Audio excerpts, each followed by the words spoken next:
Bonsoir tout le monde, bienvenue dans cette actu JV ASMR de la semaine qui vient de passer.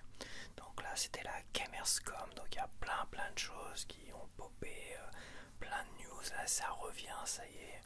Avant il fallait que je déterre des informations. Donc c'est vrai que, quoique là j'en ai déterré une qui est très intéressante. Parce qu'on va commencer tout de suite avec la première information que j'ai dégoté la semaine dernière, en début de semaine.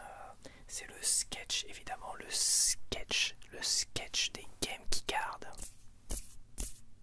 Et oui, le sketch des Game Keycard continue et ça me fait rigoler, j'adore ça. Franchement, donc on va partir sur... Parce que là je vais essayer de speeder un petit peu quand même, parce qu'il y a beaucoup d'informations à traiter. Donc c'est Disagia 7 que j'ai beaucoup de mal à dire, édition Edo, vendu sur le Nice Online Store, donc le store de l'éditeur.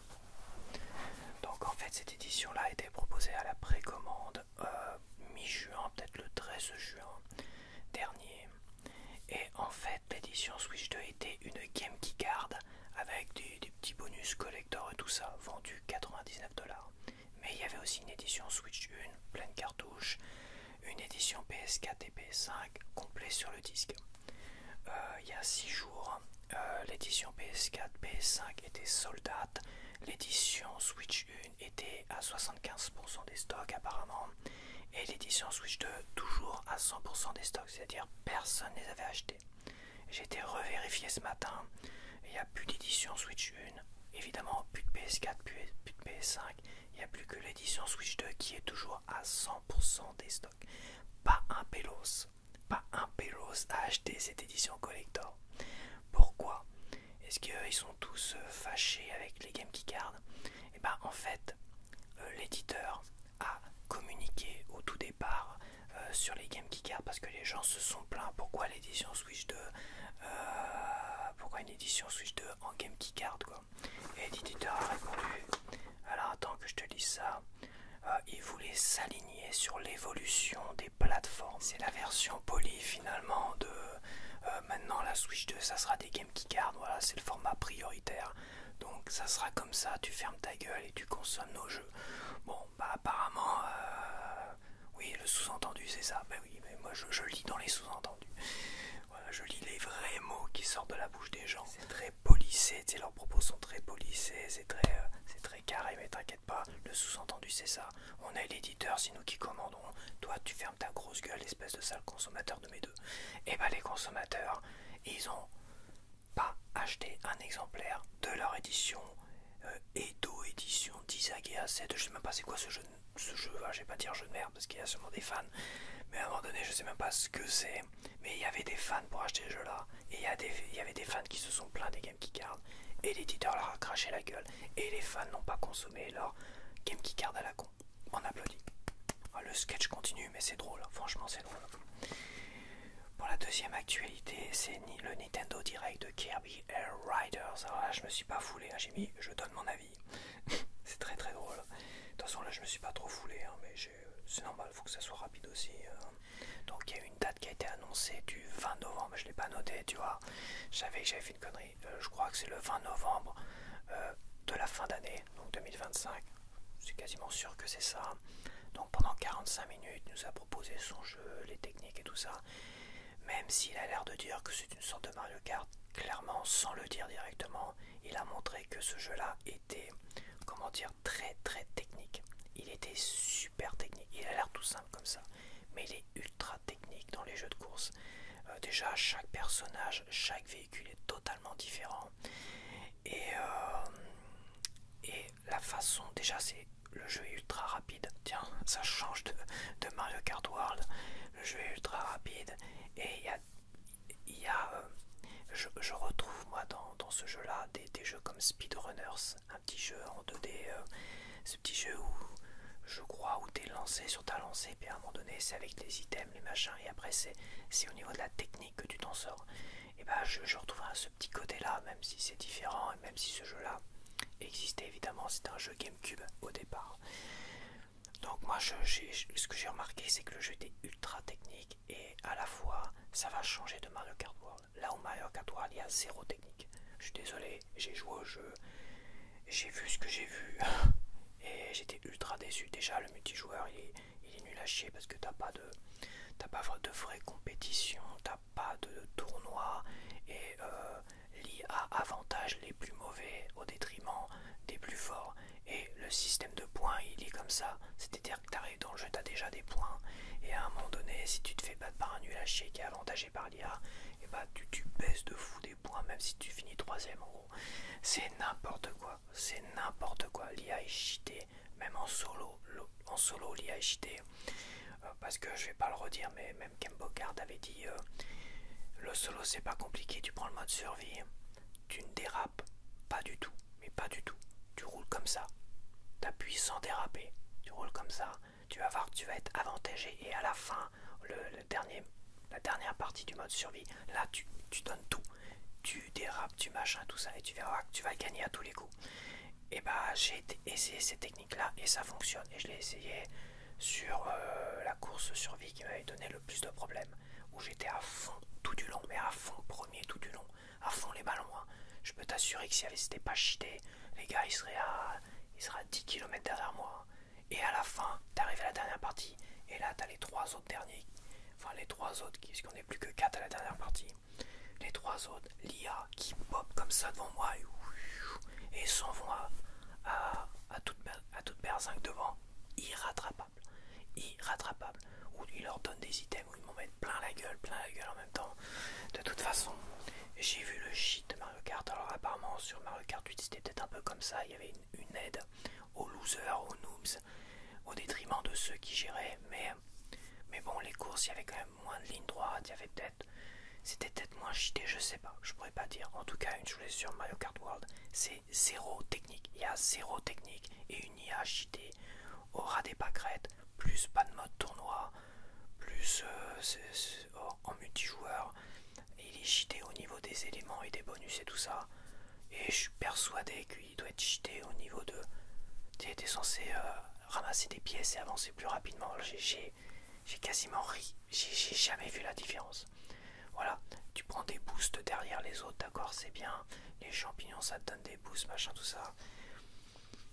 Franchement, je trouve ce jeu-là zéro technique. C'est un jeu familial, en fait. On n'est pas dans un jeu party game entre potes. On est dans un jeu familial où tes gamins peuvent jouer avec toi et peuvent gagner. Bon, je suis désolé, Mario Kart World, je vais le dire, c'est de la merde. Et ce qui mérite, c'est 90 € officiels, on va dire. Moi, j'ai payé 70 € quand même, 69 pour être précis. Clairement, ça vaut même pas 40 €. Voilà, je le dis, c'est ma critique. Je voulais pas être méchant, mais là, je vais être méchant.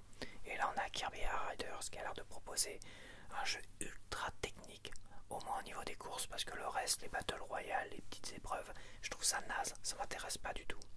Donc, moi, je l'achèterais à deux conditions. D'une, c'est que, oui, effectivement, qu'il soit très technique et à la fois qu'il y ait beaucoup de contenu au niveau des circuits. Ça, c'est important, des circuits normaux. Voilà, comme je dis, le sol de parc, ces espèces de deal qu'il appelle Skya, par rapport à Gaia, Skya, tu vois, bon, ok. Ça, je trouve ça, peut-être que c'est sympa, mais ça m'intéresse pas. Moi, je veux un jeu à la Speedrunners, un jeu d'affrontement entre potes, très technique, où tu peux vraiment te fendre la gueule, et où il n'y a pas l'IA qui vient t'emmerder, se mettre entre deux pour faire de la merde et avantager les uns pour désavantager les autres. C'est pareil, s'il y a ce système d'IA, alors je pense pas. Je pense qu'il restera très technique le jeu, un peu comme le premier apparemment. Donc si vraiment c'est le cas, si vraiment il y a du contenu au niveau des courses, s'il n'y a pas d'IA cheaté et s'il est vraiment très technique, je le prendrai à 59 €. Parce que voilà, apparemment il est 80 € officiel, donc en boutique il sera 59 €. Je commence à être très pointilleux au niveau des prix tout à l'heure parce que j'estime que Mario Kart World, je me suis fait baiser au niveau du prix, c'est trop cher.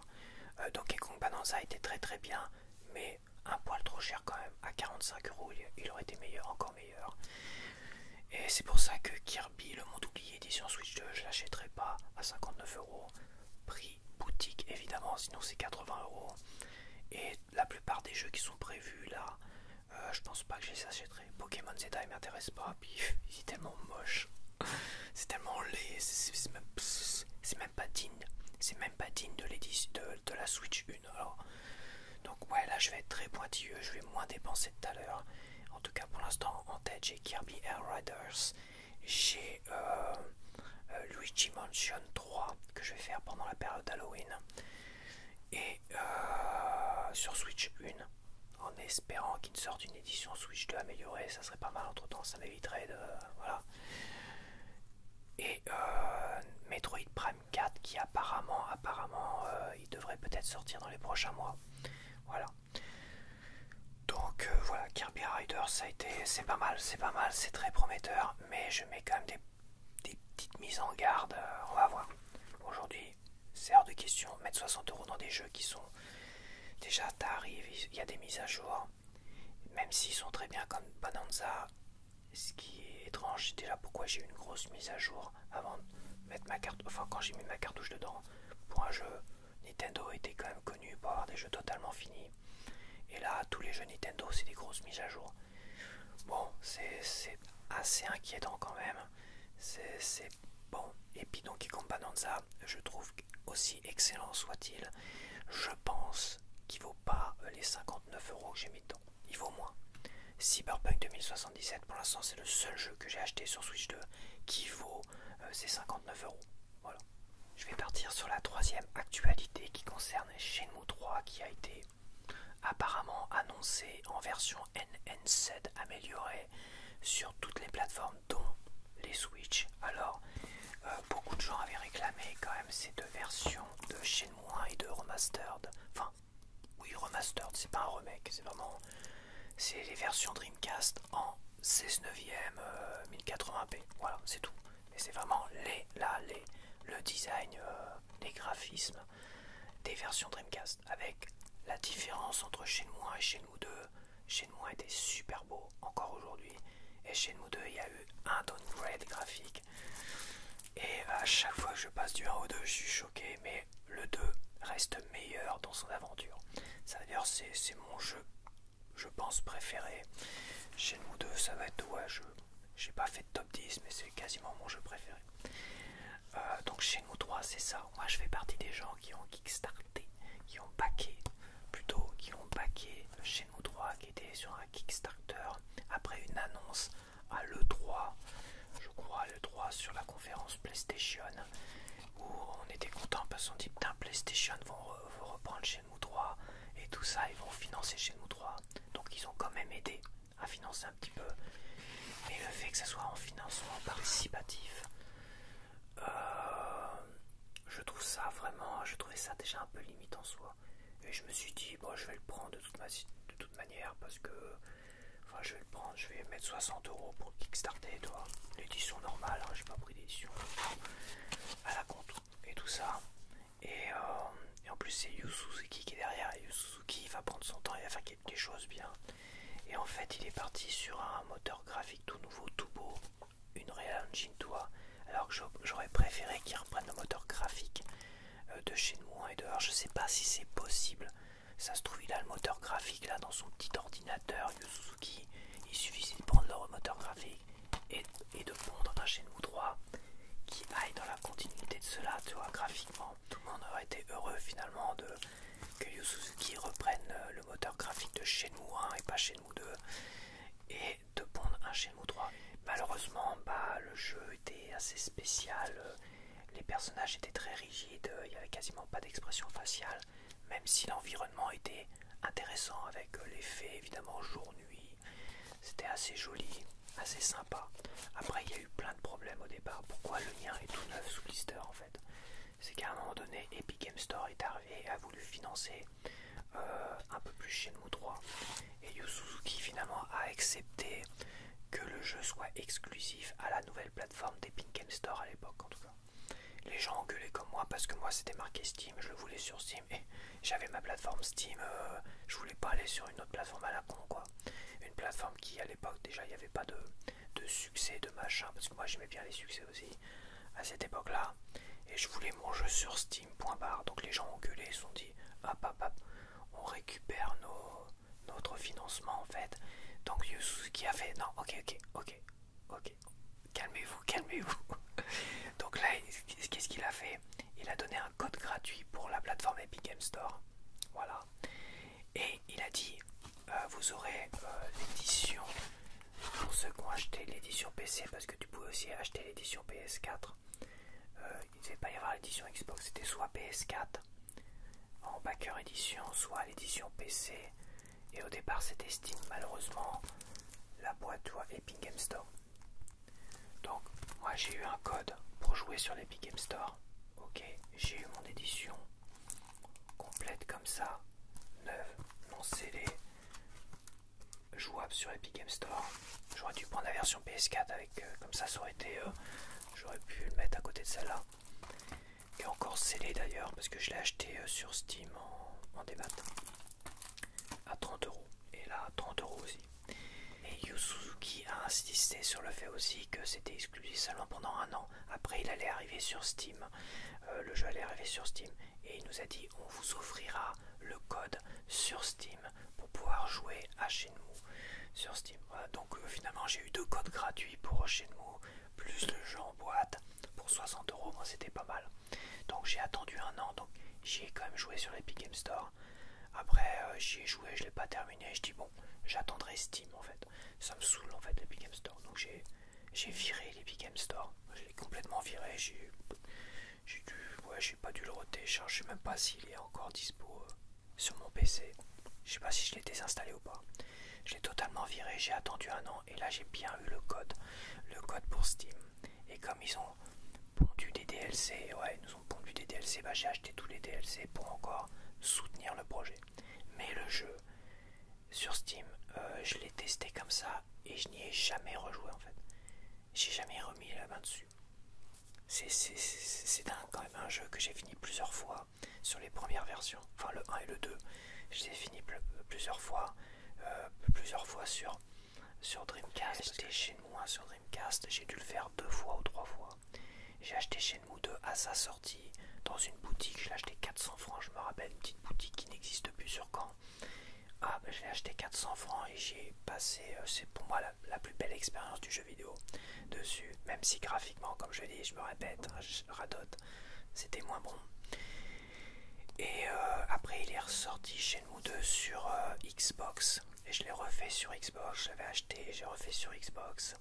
Et là, l'édition remaster, je l'ai refait sur Steam, j'ai refait les deux sur Steam, donc je l'ai fait quand même pas mal de fois les deux. Et Shenmue 3, je l'ai pas terminé. Voilà, je l'ai pas fait en entier, je l'ai pas terminé. Il était pas si mal que ça en fait. Le peu que j'ai fait sur Epic Game Store était pas si mal que ça.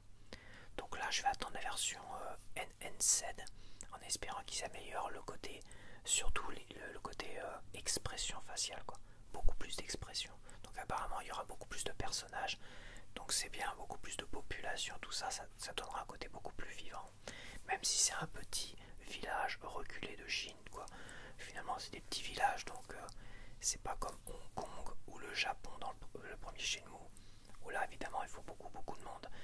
C'est des petits villages, donc qui mettent plein de monde, pourquoi pas, ça peut être très sympa. Mais il faut vraiment qu'ils s'occupent des expressions faciales et tout ça. Et je le souhaiterais, mais c'est trop tard, qu'ils développent ce jeu-là graphiquement comme les premiers Shenmue, avec le même moteur graphique, mais bon. Alors je l'achèterai sur Switch, en espérant que ça sort pas sur GameKeyCard. C'est vrai que c'est toujours maintenant, c'est la frayeur.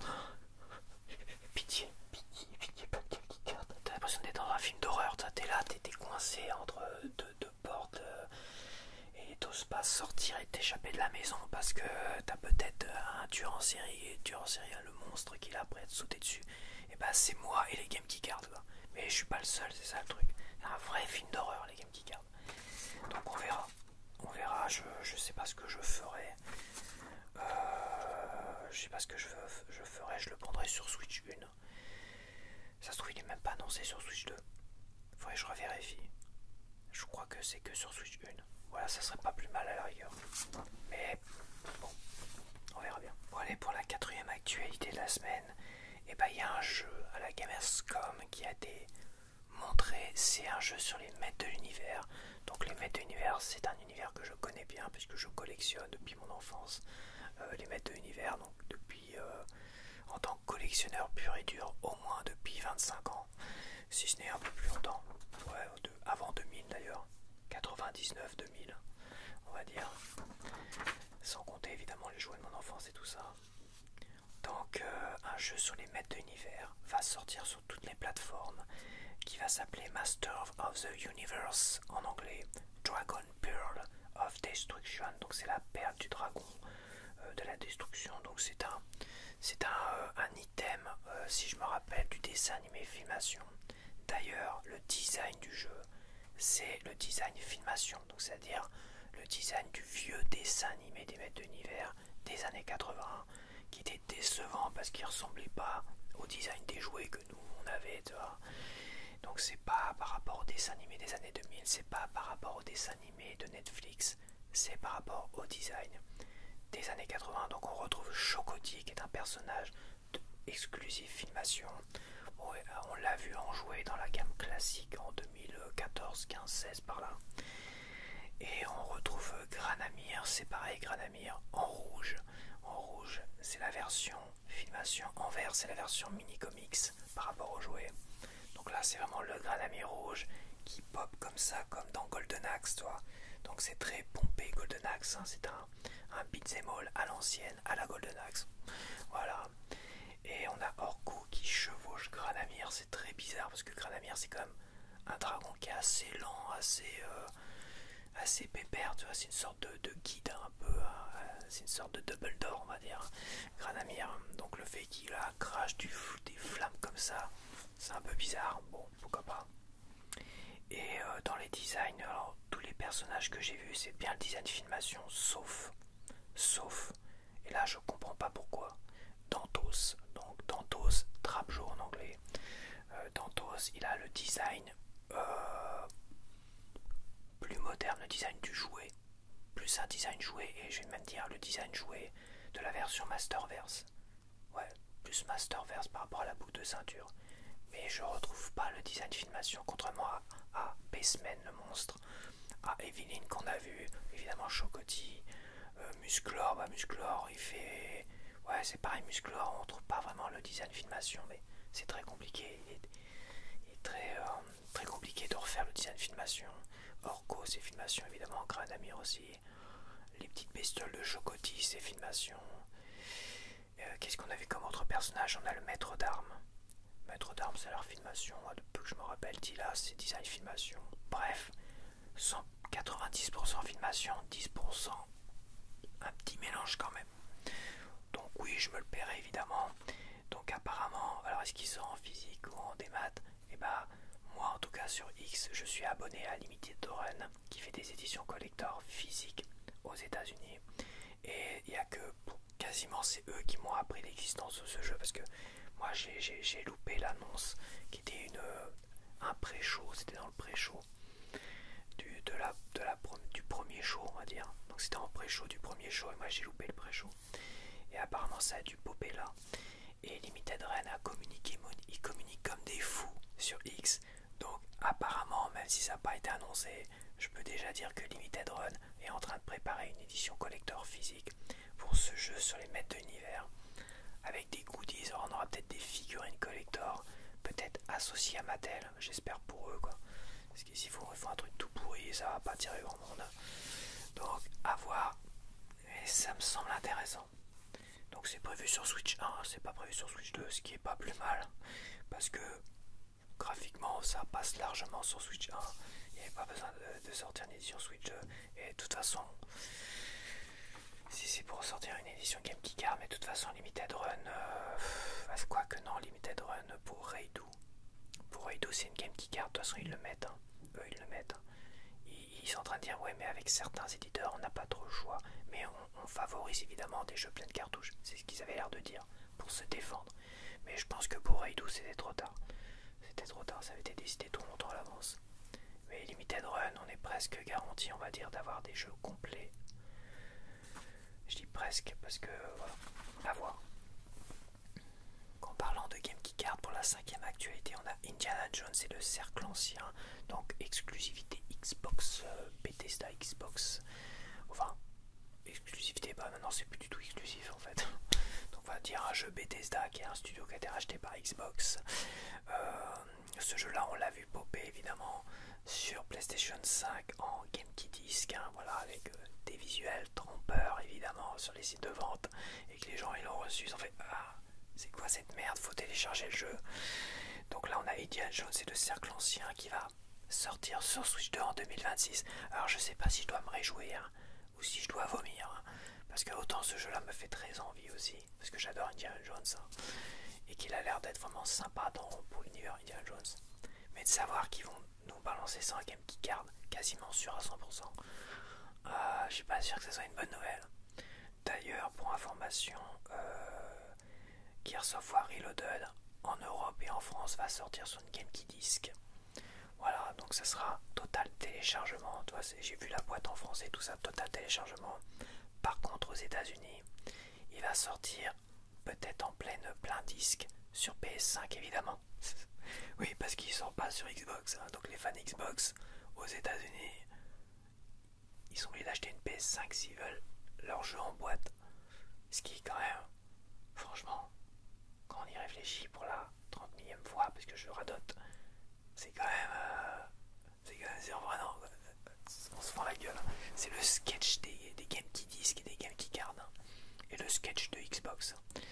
Donc évidemment les Américains sont avantagés, mais je l'ai dit, on peut me traiter de mauvais joueur sur Gears of War, on peut me traiter de mauvais joueur en multijoueur et tout ça. Les Américains ont toujours été avantagés pour les contenus, pour les goodies, pour la connexion, patati patatat, ils ont toujours été avantagés. Xbox, c'est le studio qui est derrière Gears of War qui a avantage. C'est moi qui le dis évidemment, qui a avantage. Pour moi, ils ont toujours avantagé les Américains. Et bah là, pour l'édition physique qui sort seulement sur PlayStation 5, je m'en remets toujours pas, et bah sur Xbox, et bah elle sera apparemment complet sur le disque aux États-Unis et en Europe et en France. Ça sera téléchargement GameKey Disc dans le cul, la balayette. En 6ème actualité, on a Hollow Knight, Silksong, ça y est, on a eu la bande-annonce, tout le monde il est heureux, tout ça, machin, je comprends pas l'engouement autour de ce jeu-là, c'est pas grave d'ailleurs, c'est le premier qui est là, je te propose un gameplay derrière. Après l'actualité, Hollow Knight Silksong, ça y est, la date de sortie est prévue pour le 4 septembre, c'est-à-dire là, bientôt, très bientôt, t'as peu de temps à patienter. Il n'y a pas d'édition physique qui a popé. Peut-être qu'il va sortir qu'en numérique pour l'instant, dans un premier temps, seulement comme le premier Hollow Knight. Alors là, ce qui est marrant quand même, c'est qu'ils ont quand même précisé la Team Cherry, qui est le studio derrière Hollow Knight Silksong. La Team Cherry a précisé que aucun code de jeu ne sera envoyé en avance à tous les testeurs et les influenceurs. Aucun. Il n'y aura aucun test en avance. Pour la simple et bonne raison, bon là, ils trouvent une excuse qui est totalement valable, mais elle est valable, mais je veux dire pour tous ceux qui vont mettre de l'argent le jour de la sortie dans le jeu, hein. Donc là ils estiment que ça serait injuste par rapport à tous ceux qui ont soutenu le jeu via le Kickstarter comme moi avec Shenmue, donc des gens qui ont acheté le jeu pour soutenir le jeu, le développement. Donc je comprends pas qu'avec 15 millions de ventes, 15 millions de ventes pour... alors je crois qu'il y a eu 3 millions de ventes au départ quand même, avant que le Kickstarter se lance, mais aujourd'hui il y a 15 millions de ventes de ce jeu-là, Hollow Knight. Donc lancer un Kickstarter pour le 2 alors que ça rapportait beaucoup d'argent pour le premier, c'est comme bizarre. J'étais assez étonné de voir qu'il y a eu un Kickstarter pour ce jeu-là. Donc apparemment, pour pas défavoriser ceux qui ont Kickstarté, on dit backé en fait, ceux qui ont backé, donc les backers, ce jeu-là, et bah les testeurs, donc ça commence à grincer des dents. Il y en a qui commencent à dire attention, attention, ça va se prendre des mauvaises notes et tout ça. Ou il y en a qui ont dit ça se trouve le jeu il est totalement pourri et tout ça, donc c'est pour ça qu'ils veulent pas le laisser aux testeurs. Mais de toute façon c'est pas une valeur absolue non plus, hein. C'est pas parce qu'il y a eu des mauvaises expériences avec d'autres éditeurs dans le passé que là ça va être pareil non plus. Je comprends tout à fait, parce que les gens qui ont backé, s'ils voient on va dire sans citer de nom, les influenceurs en train de tester le jeu, en train de leur spoiler la gueule avec des fiches où ils montrent les boss et tout ça de fin et tout, comme ce qui a été fait avec Bonanza, je le répète, où je me suis fait spoiler la tronche. Alors j'ai eu le jeu le jour J, ce qui va être cas, j'imagine, des backers, quoi qu'ils vont peut-être l'avoir un petit peu avant quand même, j'espère pour eux. Il va y avoir des belles éditions, backer édition, comme la mienne. Bon, c'est pas officiel, mais à 60 euros, j'ai un petit fourreau backer édition Shenmue. Et j'aurais pu avoir PS4, mais moi j'ai choisi Steam. Backer édition. Voilà. 60 euros dans ma gueule. Donc bon, voilà, ils auront une belle édition, j'espère pour eux. Voilà. Très bien, très bien. Mais ça me fait rigoler quand même. Ça me fait rigoler. Il faudrait faire ça pour tous les jeux pour éviter qu'on se fasse polier la tronche. Ça serait quand même pas mal. Ok, donc là je vais partir sur la 7ème actualité. Et ça, je pense que ça fait réagir. Je pense que c'est ce qui fait le plus réagir aujourd'hui. C'est qu'on a vu au Gamescom Elden Ring sur Switch 2 et Final Fantasy VII Remake. Ouais, c'est ça, Remake. Sur Switch 2, donc on les a vus en mode portable et en mode docké aussi pour les deux. Quoique j'ai pas vu en mode docké pour Final Fantasy VII, mais pour Elden Ring j'ai vu portable, enfin j'ai vu. Certains ont pu parler de ce jeu sur Switch 2 comme IGN, qui ont pu tester le jeu en mode portable, Elden Ring, et on leur a interdit de filmer parce que c'est une catastrophe. Donc le framerate était à la ramasse. Graphiquement ça a l'air pas trop mal, mais attends, je te secoue la tronche, désolé. Mais le framerate était totalement à la ramasse et tout ça. Et pour un jeu qui est exigeant comme un jeu à la Dark Souls, Elden Ring, bah, c'est vrai que c'est un peu problématique si t'as des grosses baisses de chute de framerate pendant que tu combats un boss. Et je peux dire que je connais ça parce que From Software, qui est le développeur des Dark Souls et Elden Ring, comment dire, Dark Souls prépare to Die édition sur Steam, ça a été un framerate genre 5 fps, voire 2, voire 0 fps à certains moments. Et le jeu était même pas en 720p, c'était du 360-480p. Donc il a fallu attendre qu'il y ait un gars lambda comme moi, qui s'y connaisse un peu en développement de jeu, qui te sorte un patch qu'il fallait télécharger sur un site obscur, que tu mettes dans le dossier Steam, machin, tout ça, pour faire tourner le jeu en 720p, je crois, et 30 fps stable. Un truc comme ça. Putain la vache. From Software, niveau développement, j'en ai des très très mauvais souvenirs. Et ils ont jamais mis à jour le jeu. Ils ont sorti une édition remaster qui a sûrement été développée par quelqu'un d'autre. Parce que quand je vois la merde, quand je vois From Software qui sont incapables de faire des portages de qualité, surtout au niveau framerate et tout ça, je suis pas étonné que ce Elden Ring soit si pourri sur Switch 2. Je suis pas étonné du tout. Voilà. S'ils n'ont pas été aidés par un studio tierce, je suis pas étonné du tout. Il paraît déjà que sur PS4 et PS5 c'était pas folichon non plus, hein, apparemment. Je sais pas. Donc voilà, donc évidemment le gros bashing sur la Switch 2, c'est de la merde, la Switch 2 c'est pourri, tout ça. Et ben moi je vais dire c'est bien fait pour Nintendo, parce que Nintendo ils nous font chier. Ils vendent une console, certes la console, les prix de la console, ça va pour moi, les prix ça va. Mais le prix des jeux c'est du foutage de gueule, ça c'est clair. Le prix des jeux c'est foutage de gueule, 95% c'est des Game Key Cards, c'est du foutage de gueule. Et les développeurs qui adaptent, qui prennent la version PS4, toi, et qui te la balancent comme ça sur la Switch 2 rapidement, puis ils bricolent ça de 2 minutes. Hogwarts Legacy, Street Fighter 6 et la Elden Ring. Et bah, c'est bien fait pour Nintendo. Cette vague de bashing et de haine. Voilà, surtout ceux qui n'ont pas la Switch 2. C'est indéfendable de voir Elden Ring dans cet état-là. C'est indéfendable. C'est indéfendable de voir toutes ces Game Key Cards. C'est indéfendable de voir ce prix des jeux 90 € officiels pour Mario Kart World qui est à 83 € là dans mon Super U. 83 €, ça. Putain, mais merde. C'est indéfendable. Je suis désolé. Là, Nintendo peut pas compter sur moi pour les défendre.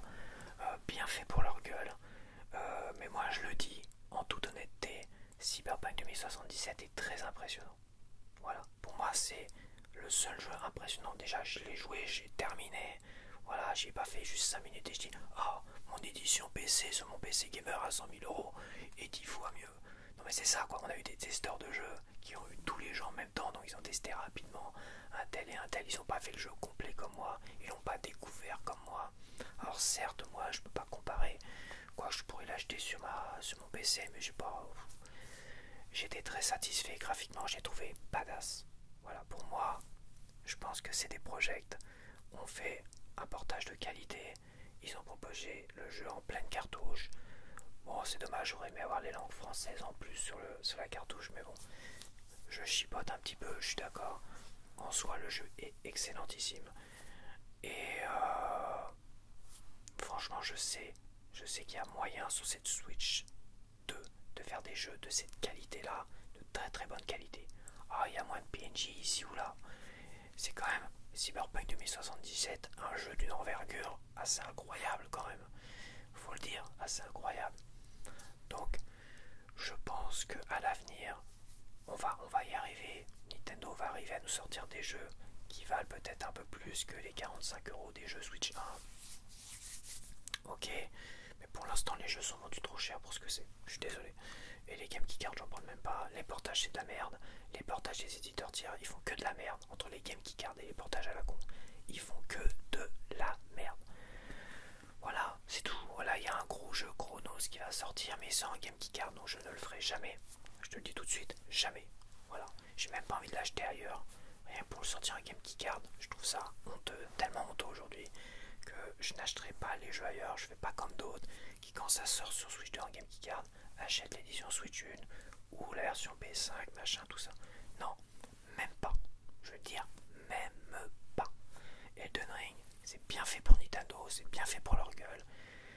Je vais pas défendre la console, même si moi j'aime beaucoup cette console. Il y a quand même un gros point noir sur cette console.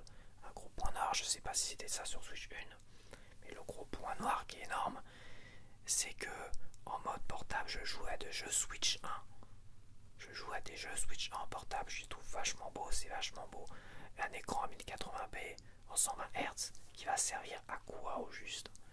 Parce que Donkey Kong Bonanza, il est pas beau en portable. J'ai pris aucun plaisir le peu que j'y ai joué en portable. Cyberpunk 2077, c'est pareil. C'est des jeux, j'y ai joué là sur écran, sur mon petit écran en plus. Petit écran PC. Là, tu prends pleinement le truc, c'est-à-dire qu'en mode docké, il est nickel, mais la console, sur Cyberpunk, elle fait pas de bruit, j'exagère, mais elle chauffe de malade. Alors que la technologie, elle est dans le mode portable. À un moment donné, j'ai envie de dire, vaut mieux peut-être privilégier un mode unique graphique par rapport à la puissance réelle de la console. Et même si le jeu ne dure qu'une heure en mode portable, et bah je préfère. Parce que pour moi c'est le gros point noir. Ces jeux sont beaux qu'en mode docké. J'ai pas acheté qu'une console de salon. J'ai acheté une console de salon, mais j'ai aussi acheté une console portable. Alors les petits jeux comme Dungeon of the Endless, comme Tunic, comme Hollow Knight là, et bah je reprends du plaisir à jouer en portable. Après j'ai pas encore une télé 1080p et tout ça. Et quand je pense que j'aurai ma télé, enfin 1080p, une télé 4K, quand j'aurai ma télé 4K, je pense que je me ferai des gros jeux comme Zelda dessus. Mais je vois qu'il y a comme un gros défaut. C'est la différence de qualité graphique entre le mode portable et le mode docké qui me dérange énormément. Et j'arrive pas à comprendre pourquoi. Peut-être pour conserver la batterie plus longtemps, pour pas qu'elle chauffe de trop. Mais le dock ne refroidit pas la console. Non, parce qu'apparemment le ventilo du dock, ça refroidit le dock. D'accord. Le dock il chauffe pas. Le dock ne chauffe pas, mais t'as un ventilo qui refroidit un dock qui chauffe pas. Je comprends pas trop. Après, on a aussi Final Fantasy VII Remake qui apparemment tourne nickel en portable. Donc on imagine en mode docké, le jeu sera nickel. Donc déjà si en mode portable, le jeu est nickel, mais bon, c'est Square Enix derrière. Square Enix, apparemment le studio qui est derrière le portage de ce jeu-là, c'est un studio qui, voilà, sait développer des jeux et porter des jeux sur tel ou tel support comme c'est des projets. Donc voilà, c'est la grosse différence. From Software et le prépare to Die édition de Dark Souls. Putain, je vais t'assurer qu'à un moment donné, t'avais la grosse bestiole qui t'envoyait. Parce que la bestiole du tout premier niveau, tu la revois plus tard. Et je me rappelle à un moment donné, quand elle arrivait vers toi et qu'elle voulait te donner des coups, le jeu il laguait tellement que moi j'étais là. Que je bougeais à peine comme ça. Et je sautais comme ça, limite au ralenti, pour faire une roulade. Et Et pas de chance, l'autre il arrive, il m'écrase la gueule comme ça, au ralenti, tu vois. Je me suis vu mourir au ralenti en fait. C'est très drôle. J'exagère un peu, mais c'était un peu ça quoi. C'est genre jouer à un Dark Souls avec des problèmes de framerate. Là, oui, c'est problématique. 30 FPS stable, ok. 30 FPS stable, ça va. 60 FPS, ça serait mieux quand même. Ça évite de trop souffrir à des jeux comme Dark Souls. Mais bon, From Software, c'est des branquignoles. Warner, c'est des branquignoles. Capcom, il faut aucun effort aussi pour certains jeux. Capcom, ils ont fait que de la merde. Il y en a plein qui font que de la merde. Mais bon, c'est de la faute à la Switch 2. Et bah, c'est bien fait pour Nintendo. Moi, je vais pas défendre Nintendo. Ouais, c'est bon. Ils se démerdent. Ils m'ont bien fait chier aussi.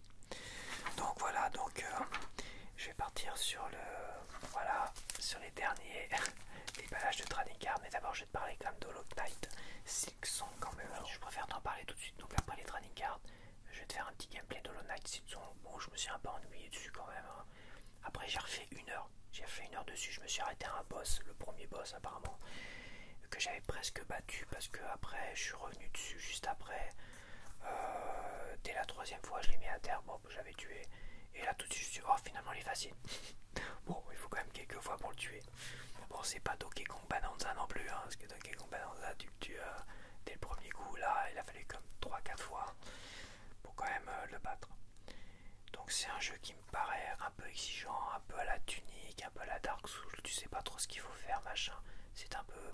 Bon, je suis pas sûr que j'ai envie là tout de suite d'un nouveau Tunic que je viens de finir, d'un nouveau Dark Souls en mode 2D, tout ça, dans un univers un peu glauque avec des cafards, des machins, tout ça. Même si c'est très cartoonesque. Par contre, il est quand même à souligner que cette édition-là propose. Voilà, tu vois là, tu vois ce que c'est ça. Peut-être que toi tu connais pas très bien. T'es trop jeune pour connaître. Non mais c'est vrai, c'est ironique. En plus, les boîtes, elles ont été prévues pour les accueillir. Mais finalement, elles ont été prévues pour les accueillir, mais généralement ici c'est vide où t'as des petits prospectus anti pour prévenir de je sais plus quoi. Bref, là je vais te montrer un truc qu'on avait avant dans toutes nos boîtiers de jeux vidéo. Voilà, ça s'appelle un manuel. Bah, c'est marqué dessus, un manuel d'instruction. Moi je dis livret parce que oui, généralement c'était manuel d'instruction. Voilà. Là il est taillé. Donc Tunic, t'avais un manuel d'instruction aussi, mais il n'était pas taillé pour la console, pour la boîte. C'était un truc trop gros, trop collector. Celui-là, il est taillé pour les boîtes Switch 1. Donc voilà, c'est la première fois que j'en ai un vrai manuel d'instruction et pas un truc où il y a des conneries dedans. Inintéressante comme Dungeon of the Endless. Et tu vois, je vais quand même te le montrer parce que c'est tellement rare. C'est tellement rarissime que quand je vais te montrer ça. Ce manuel d'instruction. Voilà. Limite page par page, hein, j'en ai rien à foutre. Regarde, regarde comme c'est joli. Hein, un manuel d'instruction patati patata. Regarde ça comme c'est magnifique. Regarde comme c'est beau. En couleur en plus. Noir et couleur. Regarde ça. Regarde ce qu'on avait avant. Je m'en fous, je vois toutes les pages. Rien à foutre. Tiens, regarde. Ça c'est par rapport aux éditeurs. Tiens, regarde ce qu'on avait avant, ce que les éditeurs nous ont enlevé. Hein, soi-disant c'était anti-écologique, machin, tout ça. Gna gna gna gna gna. Ils ont même pas baissé les prix, ils ont augmenté les prix, ces enfoirés. Tiens, regarde. Jusqu'à la dernière page. Regarde ce qu'on avait avant. Là, c'est les crédits. On s'en fout, mais c'est pas grave. Hop. Et le dos. Tout mignon, tout beau. Ça, mon gars. Ça. T'avais ça dans chaque jeu. Chaque boîte. Et t'as ça aussi, je crois que c'est une map.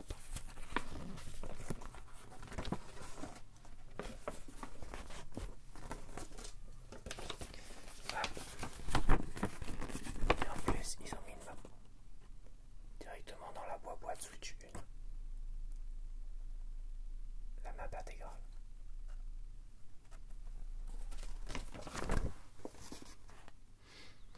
Moi j'étais où? Moi j'étais là. Donc, alors, attends, je vais retenir comme l'éditeur.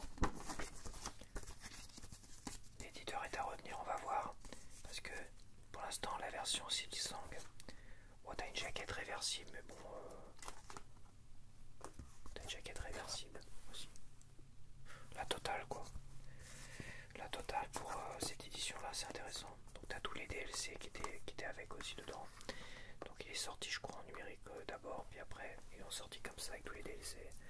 Et ils nous ont sorti une édition complète, donc c'est Fangamer. Voilà, donc Fangamer à retenir. Je sais pas ce que ça va être sur Switch 2, mais je pense que sur Switch 1, je veux voir s'ils ont pas repoussé, parce que c'est le seul jeu que j'ai de cet éditeur Fangamer. Donc là, bravo, bravo à vous, bravo pour ça, bravo pour livrer la petite map qui va avec, tous les DLC. Voilà, bon, je l'ai acheté 24 € en solde. Après, je vais peut-être le continuer quand même, parce que j'ai fait une heure supplémentaire. Je m'étais un peu ennuyé et je trouve quand même assez intéressant. Je pense que je vais le faire quand même. En plus, c'est la période où Silksong va sortir, donc bon, allez, je vais le faire. Je vais m'accrocher un peu. Il n'a pas l'air si dur que ça. Non, mais tu rigoles et surtout, tu vas me voir jouer, le découvrir comme ça et me prendre des grosses fessées. Mais à part une bestiole, une grosse bestiole une grosse bestiole là qui.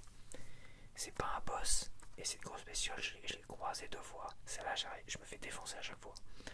Sinon, j'ai battu le boss en question que tu vas voir après. J'ai battu une boss en espèce de mouche là qui rebondit comme ça. Je l'ai battu du premier coup. Mais cette saloperie de bestiole joufflue là, une sorte de cafard très très joufflu, très gros, qui fait 3 fois ma taille, qui donne des coups sur le sol là. Celle-là, je me fais défoncer à chaque fois. Sinon, mis à part ça, le jeu a l'air pas si dur que ça. Beaucoup de mystères. Ouais, j'ai débloqué des bonus, des machins. J'aime bien le bonus de la plume qui finalement débloque la map au fur et à mesure, dessine la map au fur et à mesure. C'est nickel. Franchement, la boussole, les machins, on verra. Apparemment, j'ai débloqué aussi un autre vendeur. Une sorte de petit insecte là qui est remonté tout là-haut et qui me vend des trucs assez particuliers. Alors c'est un peu plus mystérieux. Et apparemment il y a une sorte de carapace qui me protège un peu plus. Donc là je vais essayer de m'acheter tout ça. Et donc tu vois, j'ai fait 1 heure de plus et tout de suite, ouais, je suis un peu plus pris dedans, donc je vais continuer. Donc Hollow Knight Silksong, jeudi prochain, je te proposerai sûrement un gameplay de mon évolution dans le jeu. Je sais plus, je crois qu'il me manquait 22 ou 23. 22 ou 23, donc il me reste plus que cette pochette, dont 3 je me suis mis de côté aussi. Enfin 7 plus 3 que je me suis mis de côté, que je ne vais pas ouvrir. Voilà, c'est la règle d'or. Et il m'en manque 23 et j'ai cette pochette de 5 ou 6 cartes dedans, donc on va voir ce que ça va donner. Je pense pas que je vais terminer, mais je compléterai sur le site de Panini, j'achèterai les derniers le moment venu. Il me manque un sticker pour les jetons, il me manque quelques stickers à droite et à gauche, donc je compléterai au fur et à mesure. Allez, c'est parti.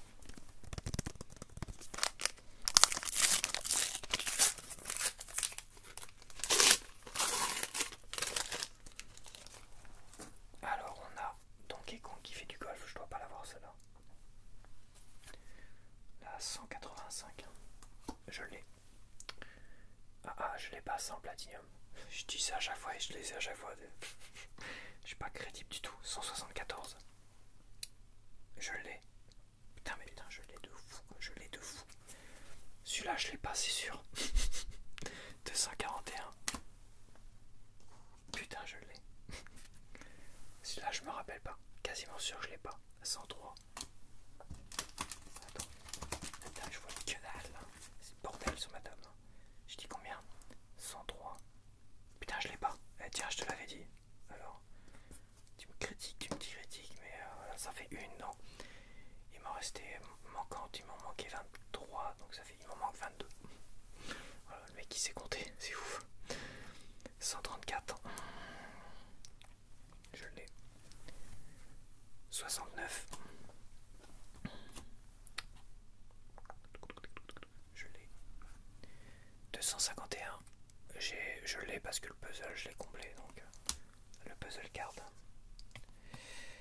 Et 45. Et les Yoshi, j'ai complété les Yoshi aussi, donc je l'ai également. Attends. Donc pour l'instant il n'y en a qu'une sur 23, il me reste 6 sachets.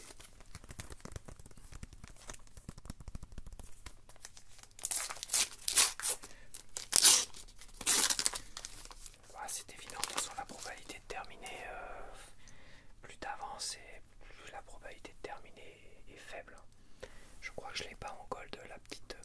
147. 147 quasi. Ah, je l'ai. Putain, je suis pas crédible du tout en fait. Ma mémoire, ça va pas du tout. 192. Je l'ai, ça c'est sûr. Ouais, je l'ai. 93, je l'ai. 2. Ah bah je l'ai pas. Ah voilà, Luigi, ça c'est sûr, je l'ai pas. Caractère card. C'est sûr parce que c'était une importante que j'avais pas. Ah bah voilà. Donc il m'en manque 21. 98. Je l'ai pas. 98. Ah, il m'en manque 20. Ouais, c'est bon. Yoshi, je les ai tous. Groupe carte 114. Je crois pas que je l'ai celle-là. Je l'ai pas. Il m'en manque 19. Et 123, je crois que je l'ai vu ça la semaine dernière. Ah, je l'ai pas la 123. Il m'en manque 18. Donc j'ai complété les groupes cartes. Sur 18 cartes de groupe cartes, je les ai toutes. Donc ça fait 18 ou 19, je sais plus. Bon, peu importe. Là j'en ai eu tellement que j'avais pas. Qui sait, je vais peut-être terminer. Ça serait miraculeux. Je pense que ça serait miraculeux. En avoir 23 sur 7 boosters. Ça serait miraculeux quand même. Elle, je l'ai déjà. 204. En platinium, lui, 180, je suis pas sûr. En silver card, je l'ai déjà.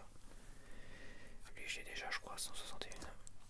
En gold, il m'en manque combien en gold déjà? 161. En gold, il me manque la 154 seulement. En gold, il me manque qu'une seule. Ouais, elle, je l'ai pas, j'ai jamais vu. 91. C'est sûr, certain. Tiens, regarde, je l'ai pas. Les Babanan 144. Item card. Il me manque une, il me manque 2. Je l'avais déjà celle-là. 96. Groupe card, je viens de le terminer, donc 125. Je les ai tous.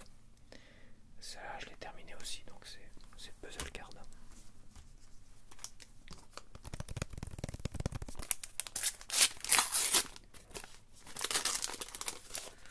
Bon, là par contre, j'ai eu pas mal de doubles. Oh, regarde là, qu'il est beau le Donkey Kong. Bah, je préfère comme le design de Bonanza quand même. 158. Après avoir joué à Bonanza, tu peux pas revenir derrière. Sur l'ancien design de Donkey Kong, c'est quasiment impossible. 158. Non, c'est la 154 qui me manque. 162, c'est la 154 qui me manque, je te dis. 146, c'est 146, ouais. Non, c'est la 154 qui me manque. Il m'a mis 3 gold. C'est pas celle que je veux. 88. 141. Item card, c'est à 142 qu'il me faut. Et à 139. Ça c'est le puzzle card. Il est complété. Les Yoshi, c'est complété. Et les group cards, c'est complété. Bon là, attention, là, il m'en reste 3. Il doit me manquer plus d'une quinzaine. C'est évident. C'est évident.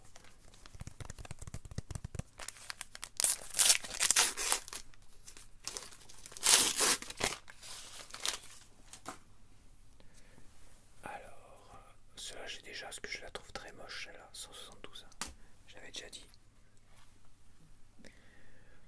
155 Wario en gold. C'est la 154 qui me manque, bordel. Peach 210. 210, j'en suis au niveau des... il me manque 4. J'ai déjà 101. Ah, je l'avais pas celle-là. Waouh, il me manque la 107 en ennemi card et la 89. Et la 73. Il me manque 3 sur 54. 3 sur 54. 132. 218.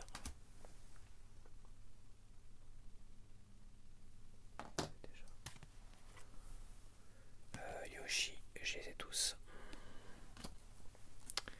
Et 34, je crois que je l'ai déjà. Ouais.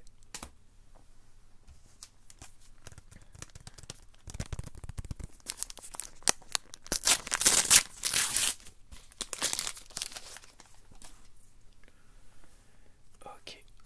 Est-ce que c'est la 149? Non, c'est la 154, bordel. 190, j'ai déjà. 147, j'ai déjà. 136, je ne sais pas. J'ai déjà 222. J'ai déjà 23. Je l'ai déjà 57. Je l'ai déjà. Et 11, je l'ai déjà. Bon bah écoute. Il m'en manque. Avant d'ouvrir le dernier paquet. Le dernier paquet qui me reste. Il m'en manque. Il me manque la 4 des caractères cards. Il me manque la 4 des caractères cards. Ouais, c'est ça, la 4 des caractères cards. Il me manque la 20 et la 22 des close-up cards. Donc, il me manque 2. Yoshi card, c'est bon. Toadette card, c'est bon. Enemy card, il me manque la 73, la 107 et la 90. Donc ça fait 1, 2, 3, 4, 5, 6. Groupe card, c'est bon. Item card, il m'en manque 2. Donc ça fait 8. Item card, il m'en manque 2. Il m'en manque une dans les golden cards. Donc ça fait 9. Silver card, il m'en manque 1, 2, 3. Donc ça fait 9, 10, 11, 12. Il manque 12. 1 et gold. 12. Il m'en manque 12. Et après on a les sport cards. Il m'en manque 1, 2, 3, 4. Donc ça fait 12 et 4, ça fait 16. Ça fait 16. Line drawing card, il m'en manque 1, 2. Donc ça fait 18, il m'en manque 18. Et celui-là il est complété. Il m'en manque 18 sur 252. Attends, il me reste un, c'est vrai. Il m'en manque 18 pour l'instant. J'en ai eu que 5 aujourd'hui. C'est comme ça. C'est comme ça, c'est le jeu, c'était quasiment évident. Je sais même pas combien de pochettes j'ai ouvert. Mais... Allez, c'est parti. 201. 201, j'ai déjà. Elle, j'ai déjà 167. La 7, j'ai déjà. La 228. Et je l'ai déjà. La 90. Je l'ai déjà. Attends. Ah non, je l'ai pas. Non, je dis des conneries. 90, je l'ai pas. Attends. Attends, c'est la 89. Ah non, non, c'est la 89. Je dis des conneries. Je me suis fait une frayeur. Non, non, c'est la 89 qui me manque. 123. Et je l'ai déjà. Le puzzle, je l'ai complété. Et Yoshi, je les ai complétés. Bah, c'est mort. Voilà, il m'en manque 18. Merci, au revoir. Donc 18 à récupérer. Ouais, putain la vache. 18 à récupérer. Ils vont te vendre ça à 1€ sur le site de Panini. Bon, bah, je crois que c'est mort. Je verrai pour faire des échanges à de ces 4 si l'occasion se présente. Allez, je te laisse avec le gameplay de Hollow Knight. Non pas s'ils sont, mais Hollow Knight tout court. Et. Ah, reste allumé, bordel. Et on se dit à la semaine prochaine pour une nouvelle actu du JV. Là, c'est la rentrée. J'espère qu'on aura des belles choses aussi. Une bonne actualité, parce que là, c'est très vivant. J'espère qu'on aura enfin une date pour Metroid Prime 4 et le prochain Nintendo Direct. parce que là ça devrait approcher quand même. Hein. Et voilà, allez bye bye. Bonsoir, donc nous voici pour un gameplay découvert de Hollow Knight. Voilà, j'allais dire Silksong, mais non. Donc Hollow Knight a eu énormément de succès au point qu'il y a un tel engouement pour la version, le deuxième épisode qui est Silksong. Franchement, bon, c'est un jeu que j'avais dû avoir dans un Humble Bundle, je suis même pas sûr de l'avoir testé sur Steam. J'ai dû le laisser dans un coin et j'ai pas du tout y joué. Mais j'ai vu qu'il y avait un tel engouement sur ce fameux Silksong Hollow Knight que quand je l'ai vu en solde à 24 €, et ben je me le suis acheté sur Switch 1. Et ce qui est génial, je crois que c'est le seul jeu qui est en pleine cartouche, qui est en boîte et qui a un livret complet à l'ancienne en couleur et tout ça, plus une map avec. C'est quand même pas mal, avec tunique, c'est vrai. Mais tunique et le livret est trop gros, ce qui fait que ça fait une boîte un peu grosse, collector un peu bâtarde quoi. Là t'as un petit livret adapté à la boîte Switch 1. Putain, vache, t'as un truc, t'as l'impression que ça devrait être la norme, mais non, c'est exceptionnel. Donc voilà. Je l'ai sûrement dit peut-être dans la partie précédente, mais bon, c'était quand même à saluer. Ce genre d'initiative est à saluer. J'espère que si la version Silksong sort un jour en boîte, et ben il soit doté également d'un petit livret, d'une map, un truc comme ça, tu vois, et qu'il soit sur pleine cartouche, sur Switch 2 évidemment.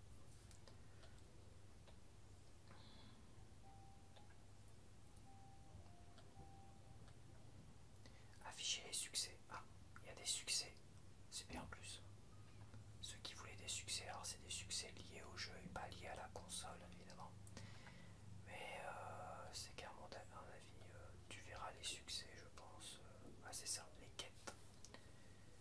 Tu auras les succès qui vont popper quand tu vas les libérer. Enfin, quand tu vas les réussir pendant le jeu.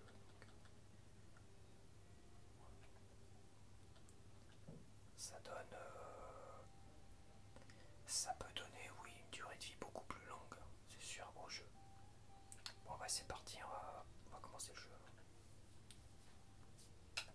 Nouvelle partie.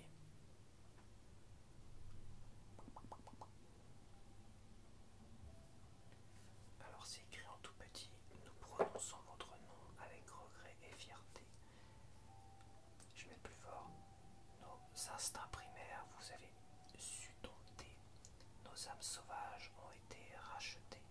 Un monde offert dont nous pouvions seulement rêver. Extrait de l'élégie à l'honnête par l'érudite Monomone. Ah, je sais pas qui c'est. C'est pas quelqu'un qui existe, rassurez-moi.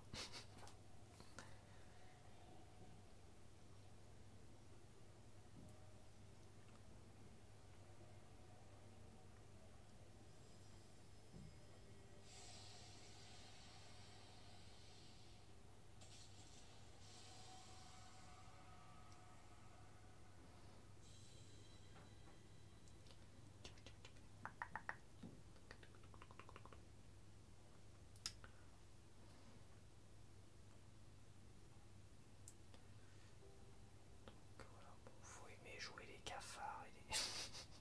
c'est ça, c'est des insectes, c'est des cafards et compagnie. Mais bon, c'est très cartoonesque dans le design, donc ça va. Je veux dire, c'est des trucs réalistes où tu joues des araignées, des cafards ou des rats, c'est pas terrible, hein, franchement.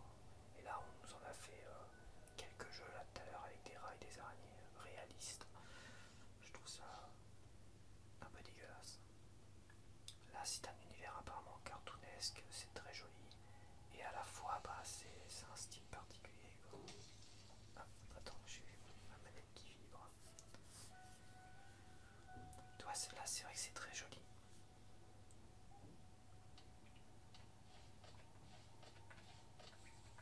Le saut est très limité, je trouve. Il n'y a pas de double saut. Il doit y avoir un dash. Pas de dash.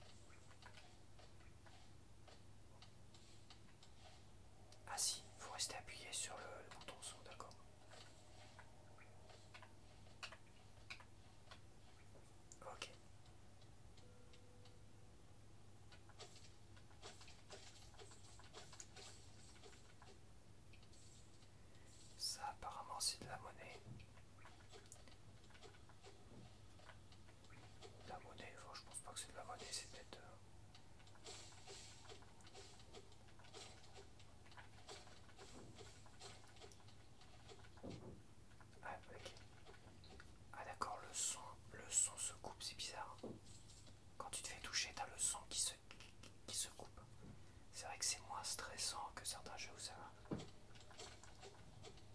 T'as des effets vraiment aigus et.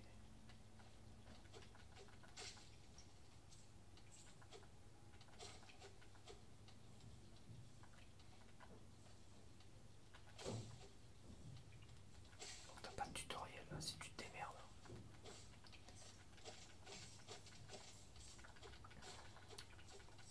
Donc t'as pas de musique, t'as une ambiance sonore apparemment. Alors je mets pas trop fort évidemment pour la. Parce que ça reste une vidéo d'ASMR. Mais t'as comme une ambiance sonore. Attends, je mets un peu plus fort juste pour tester. Hein.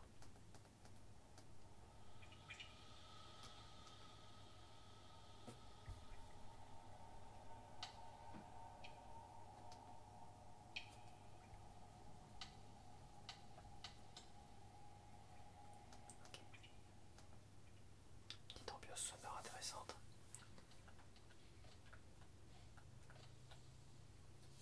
Ah, c'est quoi ça?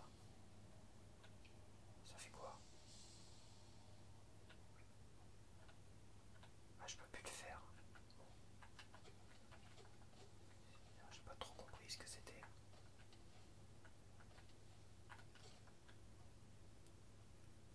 Mais je peux plus le faire.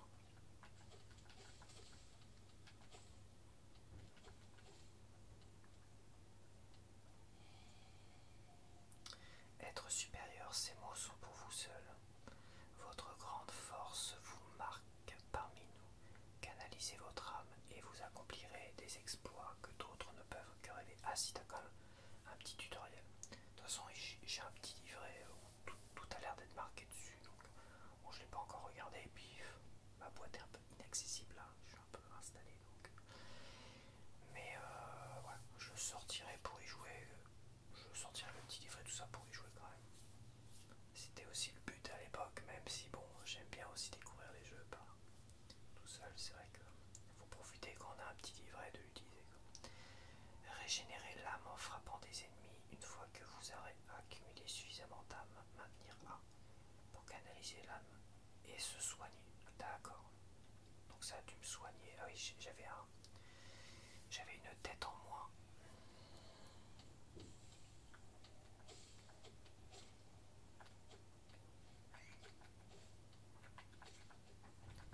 Il est assez. Ah ouais, t'as le son qui est étouffé, c'est bizarre. Donc là, je me régénère si je fais ça. Là, j'ai pas assez, d'accord.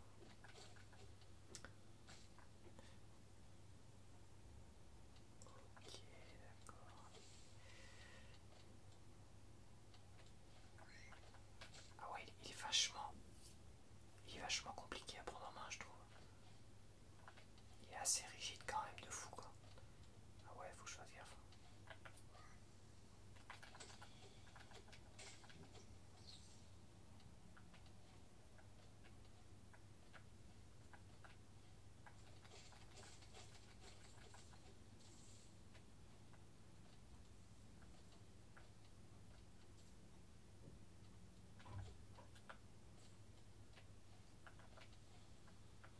J'espère qu'il n'y a pas des séances de plateforme.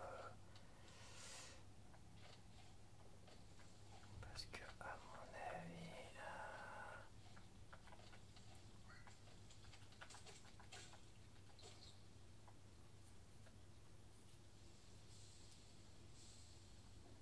Ouais, c'est pas mal. Ouais, cette histoire de régénération de santé, c'est intéressant.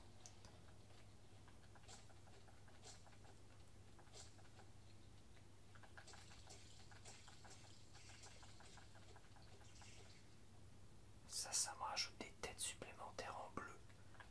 Alors, je sais pas ce que c'est. Pourquoi en bleu?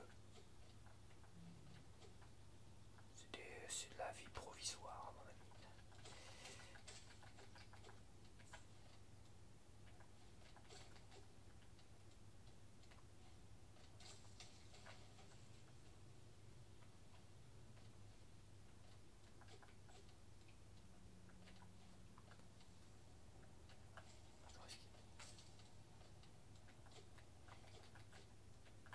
Ça sent le passage secret.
bouge pas, je vais brancher ma voilà.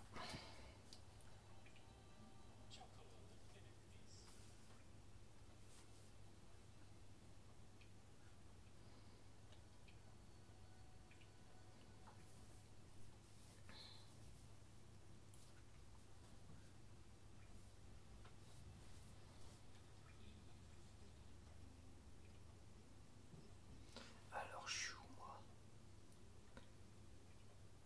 Par contre je suis pas ciblé dans le truc. Je peux rien zoomer, rien du tout. Et ah, je dois être là. Ok, je vois où je suis. Parce qu'il y a un petit logo là avec le qui représente le bonhomme avec là où je suis. Donc je suis tout en bas là, d'accord. Là je suis tombé de terre. Et après je suis tombé tout en bas là. Il a l'air d'avoir un boss là avec des cornes. Je vais essayer d'aller affronter le boss, voir ce que ça vaut. Ok. Je vois c'est pas un truc par là. Ça donnait l'impression qu'il y avait un truc par là.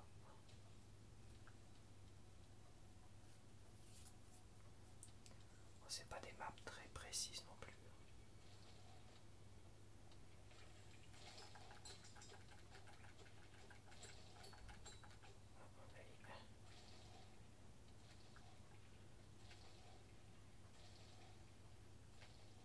Oh merde. Cette maniabilité, putain vache, à l'ancienne. T'as intérêt à bien appuyer. Bien appuyer sur le bouton. Pas faire semblant.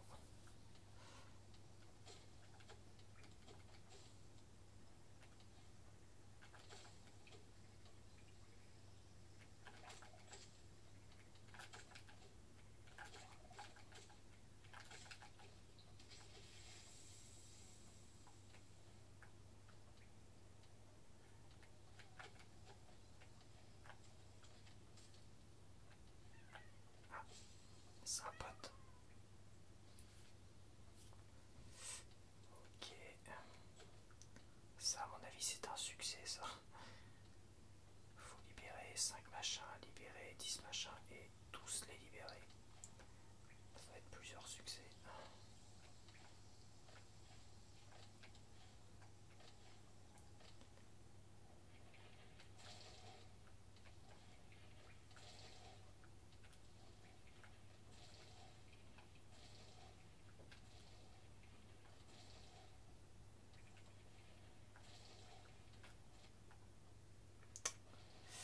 Vache. Je suis désolé, mais j'essaie de sauter à la dernière, à la limite. Et j'y arrive pas, putain, c'est dingue. Je suis en train de me faire défoncer la tronche.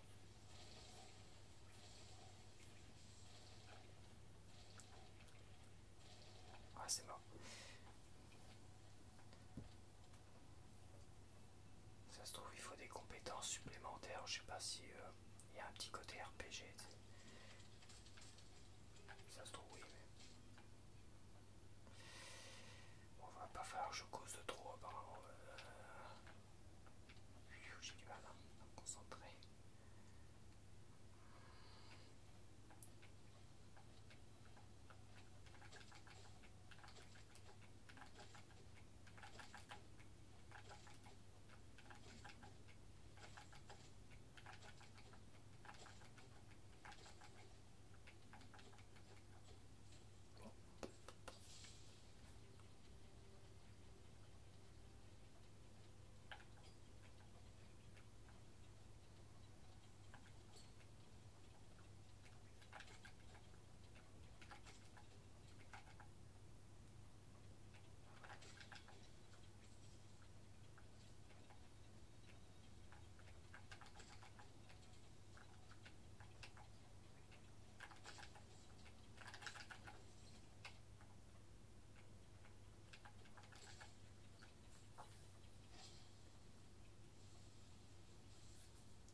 d'accord, c'est un boss, ok.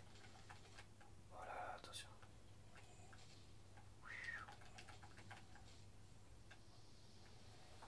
Ok, bah le temps que ça monte au cerveau, voilà. Pas de soucis, j'arrive. Par contre, il m'a flingué toute ma monnaie en fait. D'accord. Partout, attends. Il m'a flingué toute ma monnaie.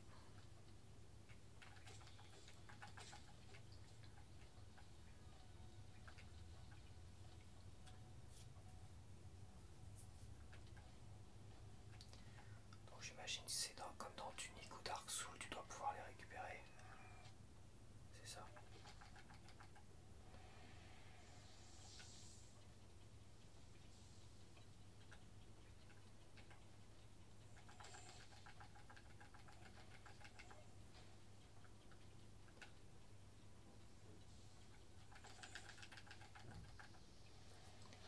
Putain, l'enfoiré.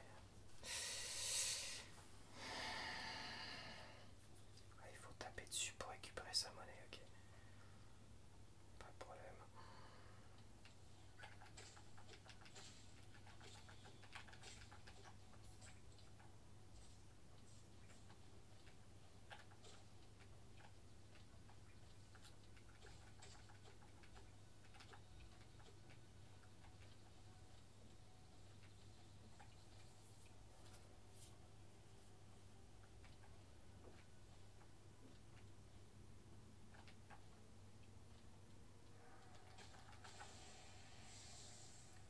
Ouais, j'ai rien. Ah si, plus 131, d'accord. La vache, il me bousille tout, il me prend tout en fait.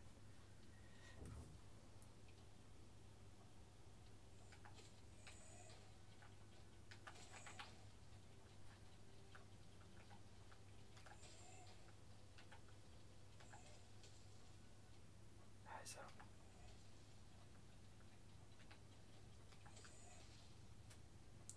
Foiré.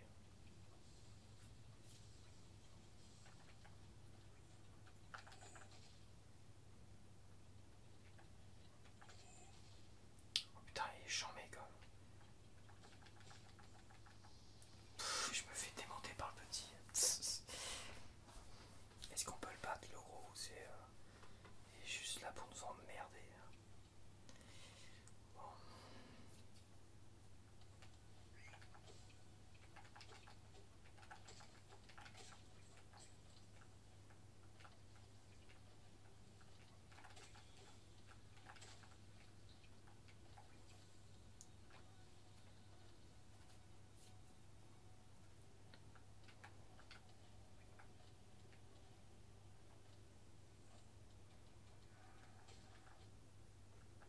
Ah, d'accord, il peut m'attaquer aussi. Mon ombre peut m'attaquer, c'est quand même incroyable.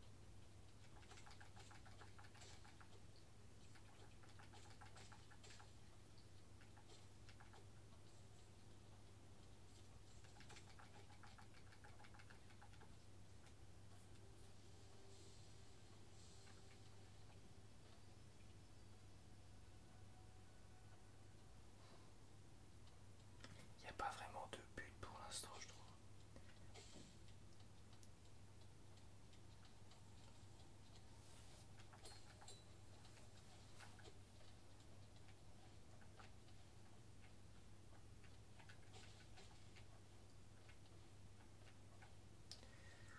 C'est. Ouais, il n'y a pas de but, c'est bizarre.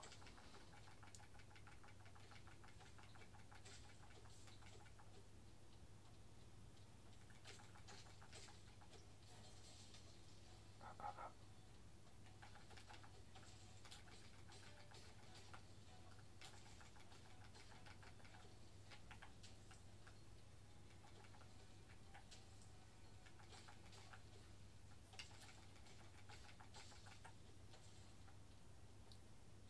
Lui, par contre, il va pas poser de problème. Attends, il est pas fini, d'accord, je l'ai pas fini, ok. Oh, ouais, j'ai parlé trop vite. Ok, j'ai parlé trop vite, je suis en train de me faire défoncer.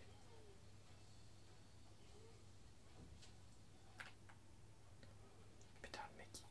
Putain, j'ai parlé beaucoup trop vite. C'est un truc de fou.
le saut, je trouve.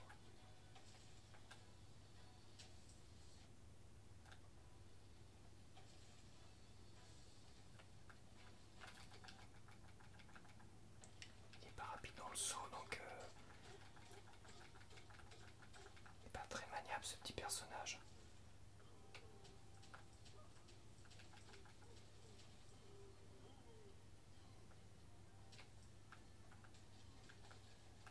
Ah, il faut prévoir les coups, c'est un truc de fou.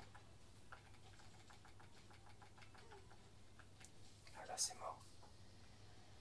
Il faut reconnaître les sauts en fait. Il faut apprendre quand il fait tel saut, il va faire telle attaque.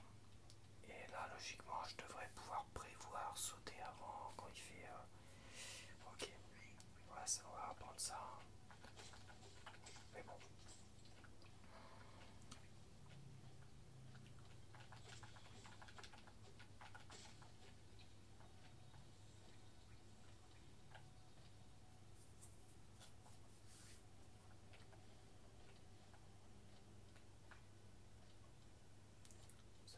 Celui-là je l'ai pas battu encore.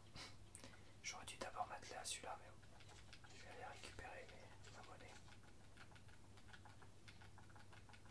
Allez. Au pire défoncer.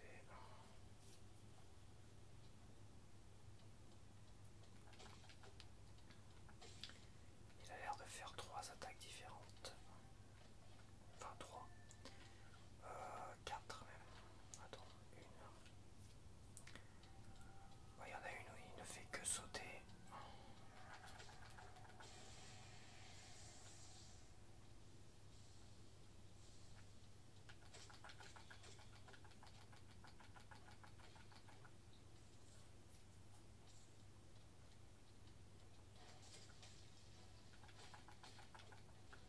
Ok, là il saute en arrière. Il saute en arrière. Là il va m'envoyer un coup. Voilà ça, ok. En fait il saute pas quand il va m'envoyer un coup comme ça.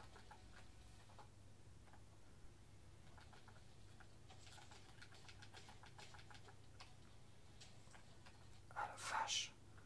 J'ai pas le temps de... Voilà c'est mort. Putain. Ok. Il saute pas quand il me fait son... Il m'envoie sa vague à la con. Il pense son élan derrière avec son marteau. Là j'ai intérêt à me retirer et à sauter. Vu que le saut est tellement rigide que j'ai intérêt à prévoir le saut. On avance. Okay.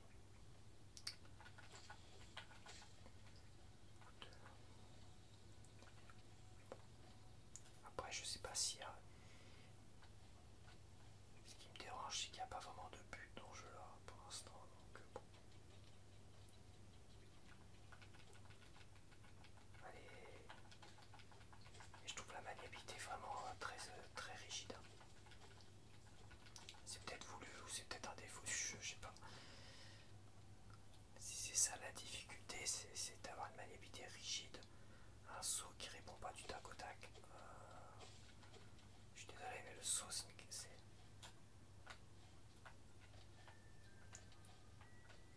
Le saut il y a comme une latence dans le saut en fait.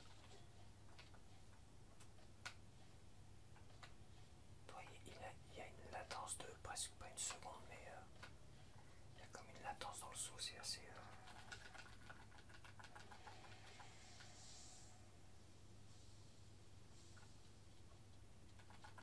Putain mais lui il est chiant aussi hein.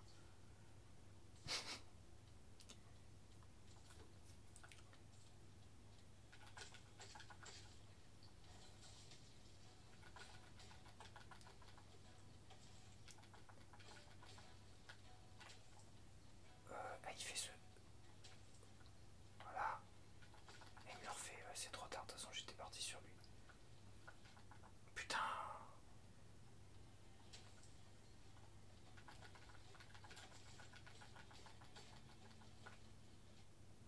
Pfff, la vache, l'enfoiré de sa race.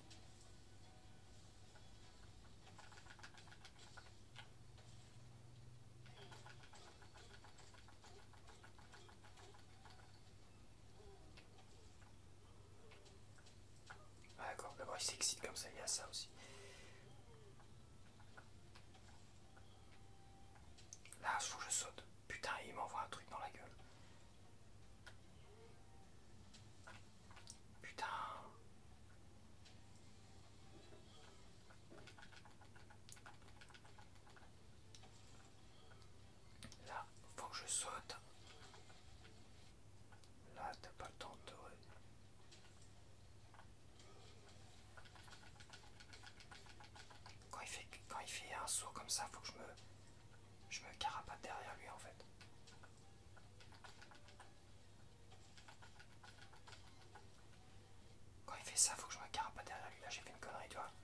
je me mette derrière lui. Et je le fracasse derrière. Ok, c'est bon, je crois comprendre comment l'avoir. Ok. Je commence à saisir. Et les petites merdes vont me faire chier comme il faut avant que je parte. Évidemment.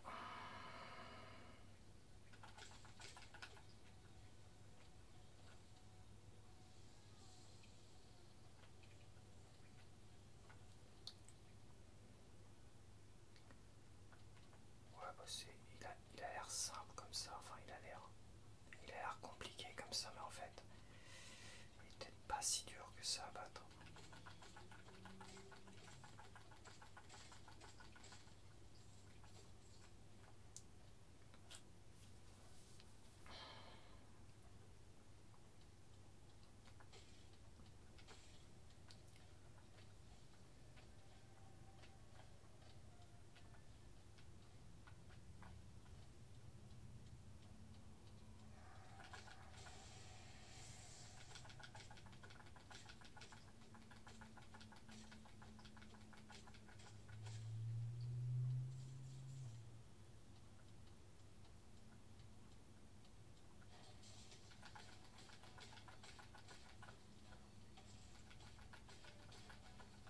Ah putain, putain, je le dis en plus, il faut que j'aille derrière lui.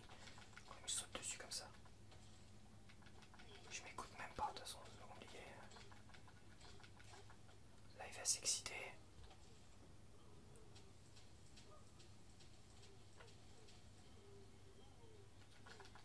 Hop, je vais derrière lui. Ouais, je suis un peu loupé, tant pis.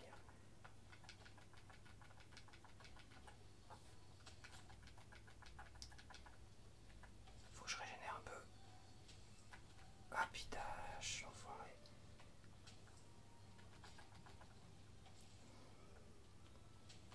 Hop. J'étais trop loin. Ouais.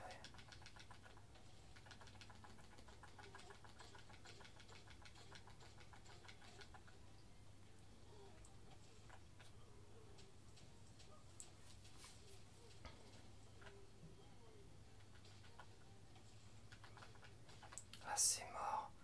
J'aurais dû me retirer.